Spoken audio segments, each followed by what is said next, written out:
नमस्कार बच्चों। तो आज हम लोग देखने वाले हैं आई काइनेमेटिक्स का क्वेश्चन नंबर 33 में बोला है बेटा कि दो सेल को कैनन से फायर किया गया और दोनों का स्पीड सेम है। प्रोजेक्शन एंगल है एक का 60 एक का 45 हॉरिजॉन्टल के साथ। एजीमुथ दोनों का सेम है। दोनों का एजीमुथ सेम है मतलब दोनों का पाथ जो है ना वो सेम है, एक ही प्लेन में। प्रोजेक्टाइल का पाथ इसमें भी हो सकता है कि अलग अलग भी हो सकता है ना, बट यहाँ पे दोनों का सेम दिया है, एजीमुथ सेम है मतलब प्लेन दोनों का सेम है प्रोजेक्टाइल का। एयर ड्रैग नहीं लेना आपको, बताना है आपको टाइम इंटरवल कि दोनों को कितने टाइम इंटरवल के बाद फेंका जाए कि दोनों कोलाइड करें। तो ठीक है, कोलाइड करे दोनों। तो ये मैं सिचुएशन ड्रॉ करने की कोशिश करता हूँ। एक तो हो गया यार 45, बीचों बीच से मैं लाइन ड्रॉ करने की कोशिश करता हूँ। ये हो गया 45। 45 वाला पाथ कैसा होगा, ऐसा होगा, ठीक है। ये हो गया 45 वाला पाथ, ये पाथ हुआ, ये ध्यान रखिए। दूसरा 60 वाला बेटा कुछ ऐसा होगा, ऐसे फेंका गया होगा 60 डिग्री वाले। 60 वाले का अगर पाथ की बात करूँ मैं तो कुछ ऐसा होगा, ठीक है, ऐसे। मतलब दोनों का पाथ कहीं ना कहीं बीच में इंटरसेक्ट करेगा। पाथ इंटरसेक्ट करने का मतलब ये नहीं हुआ कि दोनों कोलाइड करेगा, ये ध्यान रखिएगा। पाथ इंटरसेक्ट करेगा मतलब ये पहले गया, ये बाद में गया। पाथ इंटरसेक्ट तब भी कर सकता है जब मैं क्या करूँ, पहले वाले को फेंक दिया, पाथ ड्रॉ कर लिया, पहले वाला यहाँ पहुँच गया, फिर दूसरे वाले को फेंका, फिर ये इस पाथ से आया। तो पाथ इंटरसेक्ट का मतलब क्या, कोलाइड हो गया क्या? तो कभी भी नहीं। ऐसा तो पहले आपको समझना ही नहीं कि पाथ इंटरसेक्ट का मतलब कोलाइड। हाँ, पाथ इंटरसेक्ट का मतलब वो कोलिजन यहाँ पे हो सकता है, अगर होगा तो कहाँ पे कोलिजन होगा, यहाँ पे होगा, और कहीं कोलिजन की पॉसिबिलिटी नहीं बन रही। कोलिजन यहाँ पे हो सकता है, बशर्ते कि कब, जब दोनों एक ही टाइम पे यहाँ आ जाए, एक ही टाइम पे आ जाए, ठीक है। और ऐसे ही बोल सकते हैं जब दोनों एक ही टाइम पे ये वाला जो डिस्टेंस है बेटा वाई, ये कवर कर ले। और इस कंडीशन में हम लोग बोल सकते हैं कि ऐसा तब होगा जब दोनों एक ही टाइम पे ये एक्स डिस्टेंस कवर कर ले, एक ही टाइम में, तभी ऐसा हो सकता है कॉलिजन। तो यहाँ पर तो खैर बोला है कि टाइम इंटरवल। अगर मान लो कि दोनों को एक साथ फेंकते तो क्या कभी आ सकता था, कभी दोनों एक साथ आ सकता था यहाँ पर? सबसे पहले तो ये समझना है। तो देखते हैं क्या क्या होगा। सबसे पहले तो मैं क्या करता हूँ, वेलोसिटी वगैरह का निकाल लेता हूँ कंपोनेंट। पहले वाले का कितना है, 60 डिग्री है, तो ये है बेटा 250। तो हॉरिजॉन्टल कंपोनेंट आ जाएगा 250 cos 60, cos 60 इज 1/2, तो 125। वर्टिकल कंपोनेंट आ जाएगा 125। यहाँ पे साइन 60 लगाओगे, साइन 60 में ये क्या आ जाएगा, √3/2 है ना, तो मैं डायरेक्ट लिख रहा हूँ ये 125 और √3 एक्स्ट्रा बच जाएगा, ठीक है। तो ये आ गया इसका horizontal and vertical component. Sir ये क्यों लिख रहा हूँ, आगे आपको पता चलेगा क्यों लिख रहा है, ठीक है। क्योंकि मुझे वाई एंड एक्स चाहिए, तो वाई एंड एक्स कैसे निकालेंगे, मैं u x and you y से तो निकालूंगा ना, अदरवाइज कैसे निकालोगे। ये 45 बेटा, 45 के केस में तो U x and you Y same आ जाएगा। तो ये आ जाएगा 250 cos 45 करोगे 1/√2, कंजुगेट मल्टीप्लाई कर लो ताकि नीचे से रूट गायब हो जाए। ये आ जाएगा 2, तो 125√2, और जितना इधर उतना ही इधर होगा। साइन 45 लगाओगे ऊपर, है ना, तो ये भी आ जाएगा कितना, 125। अब आप देख सकते हैं यहाँ पे। सबसे पहले तो ये सोचिए, इन जनरल अगर एक साथ दोनों को फेंकना होता, मान लो एक साथ दोनों को फेंक दिया, पाथ तो इंटरसेक्ट कर रहा है, बट एक साथ अगर फेंक दिया तो क्या दोनों का वाई सेम हो सकता था एक साथ? तो देखते हैं कैसे पता करते हैं। हम लोग लगाते हैं y equal to u Y into t plus half a y into t square. A y क्या एक्सेलेशन है, एक्सेलेशन नीचे की तरफ है ना, जी होगा, ठीक है। अच्छा, जब दोनों को एक साथ फेंकते तुम, तो ए वाई तो सेम होता, दोनों का जी होता, हाफ तो कांस्टेंट है। टाइम दोनों का सेम होता, एक साथ फेंकते तो ऑब्वियसली टाइम सेम होता, ठीक है। अब सोचो कि वाई अगर सेम होगा, वाई सेम होना चाहिए कोलिजन के लिए, तो बाकी ये बेचारा बच गया अकेला। सब लोग बोल रहे हैं कि मैं सेम रहूंगा, ये सेम रहूंगा, ये सेम रहूंगा, ये सेम रहूंगा, तो इसको भी क्या होना चाहिए, ऑब्वियसली सेम होना चाहिए। यू वाई सेम होगा तभी कोलाइड कर सकता है एक साथ फेंकेंगे तो। यू वाई तो दोनों का देख लो अलग अलग है, यू वाई अलग अलग है। इसका मतलब तुम एक ही साथ फेंकोगे तो दोनों कोलाइड करने वाले है ही नहीं, यू वाई दोनों का अलग अलग है। सिमिलरली तुम यहाँ पे एक्स भी कंपेयर कर सकते हो। एक्स कैसे करोगे बताओ? एक्स लिखोगे बेटा यू एक्स इंटू टी। अच्छा, अगर दोनों को एक साथ तुम फेंकते हो मान लो, इस सिचुएशन, इसमें क्वेश्चन में नहीं बोला ऐसा, मतलब क्वेश्चन में तो अलग अलग इंटरवल पूछा है।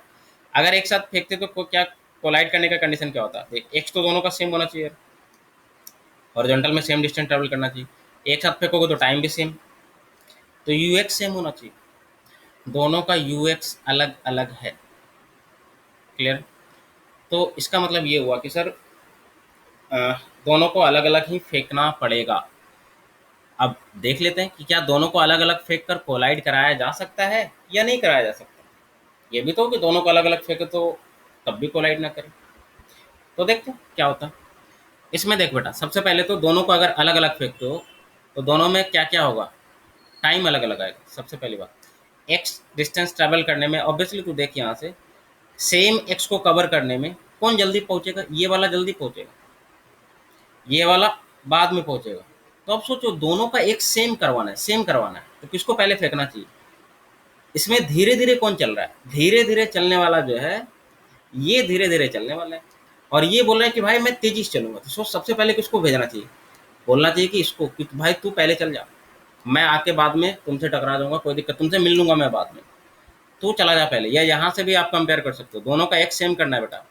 तो जिसका टाइम जिसका यू एक्स, सोचो जिसका यू एक्स कम होगा उसका टाइम क्या होगा? सोच, ज़्यादा होना चाहिए। ठीक है, और जिसका यू एक्स ज़्यादा होगा उसका टाइम क्या होगा? कम होगा। तो ऐसे भी हम लोग बोल सकते हैं। टाइम ज़्यादा का मतलब समझ ना, टाइम ज़्यादा, ज़्यादा का मतलब पहले फेंका गया होगा तभी तो टाइम ज़्यादा लेगा ना। बाद में फेंका हो तो वो तो कम टाइम लेगा।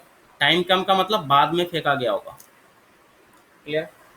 तो ये आपको एक सिचुएशन यहाँ से निकल कर आता है। तो ऑब्वियसली सर अगर देखा जाए तो पहले किसको फेंका गया होगा बेटा? सोच, जिसका यू एक्स कम होगा, है ना, यू एक्स कम इसका है, तो इसको पहले फेंका गया होगा और इसको बाद में फेंका गया होगा, तभी कोलाइड कर सकता है, अदरवाइज नहीं। ठीक है, तो ठीक है सर।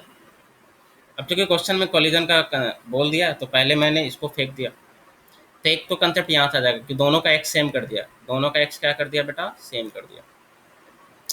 तो दोनों का एक्स सेम कर दिया तो U x of one into t of one, क्योंकि दोनों का टाइम तो अलग अलग लगेगा ना, यू एक्स ऑफ टू, ठीक है, इंटू टी ऑफ टू।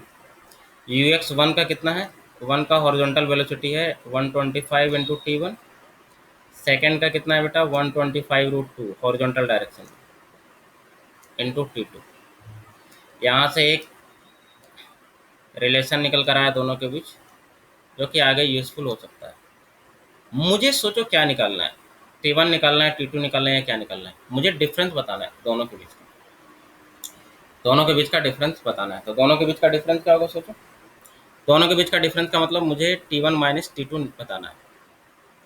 आप देख लो यहाँ पे कौन ज़्यादा है, t one and t two में कौन ज़्यादा है? ऑब्वियसली ये टी वन हो गया, ये क्या हो गया? टी टू हो गया। ठीक है, अब के हिसाब से तो टी वन तो ज़्यादा है, तो t one minus t two निकालना है मुझे, बड़ा क्वांटिटी माइनस छोटा क्वांटिटी, मतलब दोनों का इंटरवल निकालना है। ठीक है, तो चलिए ठीक है। अब यहाँ पे ये इक्वेशन आ गया, तो एक और इक्वेशन चाहिए तभी आप निकाल सकते हो, क्योंकि दो अननोन है। ठीक है, और t one minus t two मुझे निकालना है, तो एक और इक्वेशन कहाँ से आ सकता है? आप सोचो सर, वाई भी तो सेम होना चाहिए, एक साथ सेम करके ये निकाल लिए। ग्राउंड फ्रेम में मैं कर रहा हूँ ना, आप रिलेटिव से भी कर सकते हो, कोई दिक्कत नहीं है। ठीक है, तो एक तो वाई वन इक्वल टू क्या होना चाहिए सर? वाई टू होना चाहिए। तो ये भी कर लेता हूँ, Y one equal to Y two, तो U Y into T direct लिख रहा हूँ मैं। यू वाई कितना है बेटा? पहले वाले का 125 root 3, 125 root 3 into t one minus लिख रहा हूँ मैं। क्यों माइनस? क्योंकि एक्सेलेशन नीचे की तरफ है, यू वाई ऊपर की तरफ प्लस लिखा है मैंने, तो एक्सेलेशन को नीचे है तो माइनस ही लिखना पड़ेगा। और ये 10 ले लेता हूँ, 10/2 5 लिख रहा हूँ डायरेक्ट, कैलकुलेशन आसान होगा ना। टी वन का स्क्वायर एंड इसमें कितना है बेटा, इसमें तो सेम है ना, हॉरिजॉन्टल एंड वर्टिकल सेम है, तो 125 √2 है। ये हो जाएगा T2 लेके माइनस, बाकी तो सब कुछ सेम है, 5T2 का स्क्वायर। अच्छा, यहाँ से कुछ कॉमन लेके कैंसिल आउट कर रहा हूँ, ये 5 कॉमन ले लिया तो ये 25, 5 कॉमन लेके ये हो गया 25, कैंसिल आउट हो गया, कोई दिक्कत नहीं है। ठीक है, T1 कॉमन ले लेता हूँ दोनों में, T1 कॉमन ले लेता हूँ और ऐसा करता हूँ ना, T1 कॉमन लेके इसी में लिख लेता हूँ, T1 की जगह √2 T2 लिख लेता हूँ। ठीक है, तो अंदर क्या हो जाएगा, 25 √3।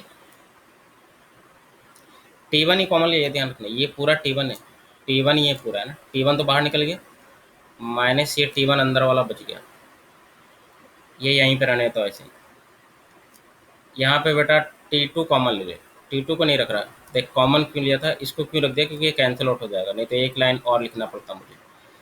ये हो जाएगा 25 √2 minus T2।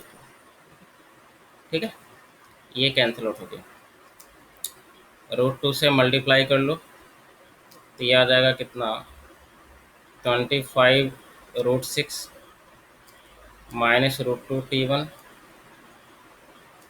Equal to 25 √2 minus T2।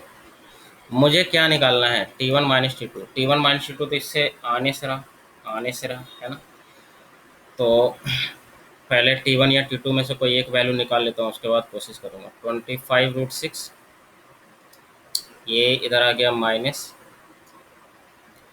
ये इधर आ गया √2 T1, T1 की जगह मैं क्या लिख लेता हूँ बेटा, √2 T2 फिर से लिख लेता हूँ, तो √2 T1 की जगह पे √2 T2, तो √2 × √2 T2, तो कितना आ जाएगा 2T2, और ये इधर ले आया तो प्लस हो गया।